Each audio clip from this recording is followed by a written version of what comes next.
Postal ballot সহ একাধিক সিদ্ধান্তে পক্ষপাতিত্ব ও রাজনৈতিক প্রভাবের অভিযোগে নির্বাচন কমিশনের সামনে অবস্থান কর্মসূচি করছে জাতীয়তাবাদী ছাত্রদল।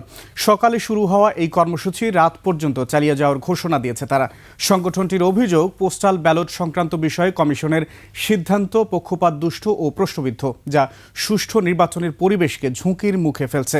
এছাড়া একটি বিশেষ রাজনৈতিক গোষ্ঠীর চাপের মুখে দায়িত্বশীল সিদ্ধান্তের পরিবর্তে হঠকারী পদক্ষেপ নেওয়া হচ্ছে বলেও দাবি তাদের।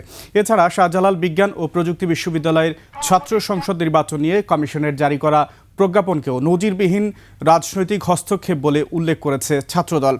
কর্মসূচি ঘিরে নির্বাচন কমিশন ভবনের আশেপাশে সতর্ক অবস্থানে রয়েছে আইনশৃঙ্খলা বাহিনী। এদিকে মনোনয়ন যাচাই বাছাইয়ে রিটার্নিং কর্মকর্তার সিদ্ধান্তের বিরুদ্ধে প্রার্থীদের আপিল শুনানির শেষ দিনের কার্যক্রম চলছে। এদিন দ্বৈত নাগরিকত্ব থাকা প্রার্থীদের নির্বাচনে অংশগ্রহণের বিষয়ে আপিল শুনানিতে অংশ নিয়েছেন এনসিপির মুখপাত্র ও কেন্দ্রীয় নির্বাচন পরিচালনা কমিটির চেয়ারম্যান আসিফ মাহমুদ সজীব ভূঁইয়া। দর্শক, নির্বাচন কমিশনে আছেন আমাদের সহকর্মী রাশেদ রায়হান, সরাসরি যুক্ত হচ্ছে তার সঙ্গে। রাশেদ, নির্বাচন কমিশনের সামনে ছাত্রদলের কর্মসূচি চলছে, সবশেষ কি অবস্থা, কি তথ্য আছে আপনার কাছে?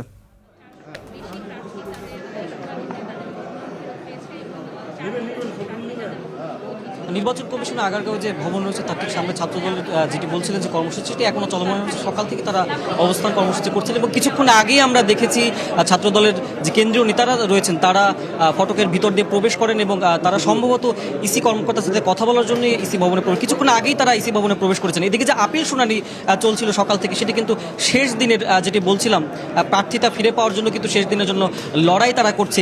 সেটির খবর যদি আপনাকে জানাই, দুপুর পর্যন্ত আমরা দেখেছিলাম 16টির মতো শুনানি হয়েছিল। সেখানে আজকে সারাদিনে যেটি অপেক্ষমান ছিল 30টি এবং আজকে যেটি তালিকা করা হয়েছিল আজকের জন্য 611 থেকে এবং 45 পর্যন্ত মোট 65টি আপিল শুনানি আজকে করা হবে। আর সেখানে আমরা দেখেছি সকালবেলা টাঙ্গাইল 4-এর যে প্রার্থী রয়েছে স্বতন্ত্র প্রার্থী লতিফ সিদ্দিকী, তার বিরুদ্ধে জাতীয় পার্টির একজন প্রার্থী লিয়াকত আলী, তিনি আপিল করেছিলেন তার প্রার্থিতা বাতিল চেয়ে, সেটি বাতিল করা হয়েছে।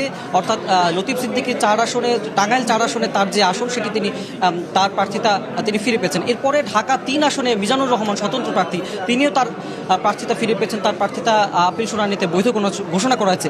এছাড়াও ঢাকা 16 আসনে কে এম মোয়াজ্জেম হোসেন, যিনি বাংলাদেশ লেবার পার্টির প্রার্থী, তার প্রার্থিতাও বৈধ ঘোষণা করেছে ইসি। এছাড়া হবিগঞ্জ 2 আসনে আফসার আহমেদ স্বতন্ত্র প্রার্থী, তার আবেদনটাও মঞ্জুর ঘোষণা করেছে। এছাড়া বরগুনা 2 আসনে তিনি স্বতন্ত্র প্রার্থী, তার আসনও প্রার্থিতা তারটা বৈধ ঘোষণা করেছে নির্বাচন কমিশন। এছাড়া ময়মনসিংহের 6 আসনে যাকে নিয়ে ঋণ খেলাপের অভিযোগ ছিল সাইফুল আলম, সেটিও দুই পক্ষের শুনানি শেষে নির্বাচন কমিশনের যারা ছিলেন ইসি, তারা কিন্তু তার প্রার্থিতা মঞ্জুর ঘোষণা করেছেন। চট্টগ্রাম 4 আসনে যেটি নিয়ে লম্বা সময় ধরে বাক বিতণ্ডা চলেছে শুনানি কক্ষে, দুই পক্ষই নানান যুক্তিতর্ক তুলে ধরেছে। সেসব শেষে আমরা দেখেছি চট্টগ্রাম 4 আসনে মোহাম্মদ আসলাম চৌধুরী তার যে প্রার্থিতা সেটি তিনি ফিরে পেয়েছেন। চট্টগ্রাম 2 আসনের প্রার্থী বিএনপির সারোয়ার আলম, তারটা তিনি বাতিল করেছে ইসি।